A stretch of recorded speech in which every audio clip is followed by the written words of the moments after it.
amis, je vous retrouve aujourd'hui pour une nouvelle recette vegan. Et cette recette, quand j'ai réalisé que je l'avais pas postée sur ma chaîne, j'étais choquée parce que c'est quand même la base et c'est un truc que je fais super souvent, c'est des pancakes vegan à la banane. Donc voilà, recette très classique, très facile, très rapide, mais délicieuse et réconfortante avec le froid qu'il fait en ce moment. C'est super agréable le week-end de se faire des pancakes entre amis, en famille ou tout seul.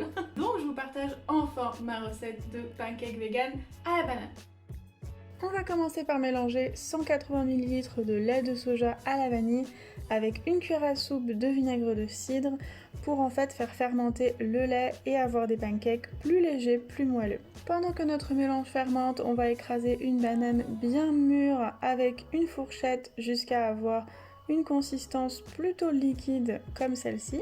Et ensuite on va venir y ajouter une cuillère à soupe d'huile végétale neutre et un petit peu d'extrait de vanille si vous n'avez pas utilisé un lait végétal à la vanille. On va ajouter ensuite 125 g de farine sans gluten, donc moi j'utilise un mélange de farine sans gluten, une pincée de sel, une cuillère à soupe de levure chimique, une cuillère à soupe de cannelle ou une cuillère à café si vous n'aimez pas trop ça. Et vous mélangez rapidement et ensuite on va ajouter le lait et le vinaigre de cidre et on va mélanger jusqu'à avoir une pâte de pancake. Donc voilà, ne mélangez pas trop surtout, mais on doit avoir cette consistance là. Et on va laisser reposer la pâte pendant 5 minutes à température ambiante. 5 minutes plus tard, on va mettre une cuillère à café d'huile végétale neutre dans une poêle antidérapante, une poêle à crêpes ce serait bien. Et on va mettre 2 cuillères à soupe de notre pâte quand la poêle est bien chaude.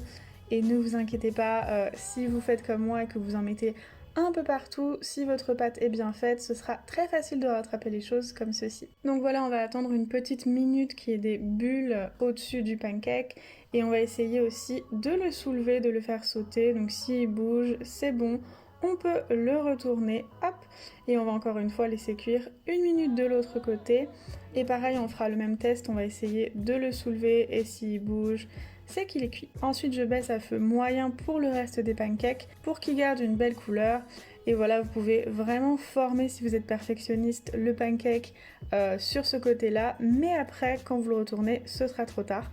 Donc voilà, prenez bien le temps de le faire au bon moment. Et aussi n'hésitez pas à ajouter une cuillère à café d'huile quand il n'y en a plus sur la poêle, c'est très important.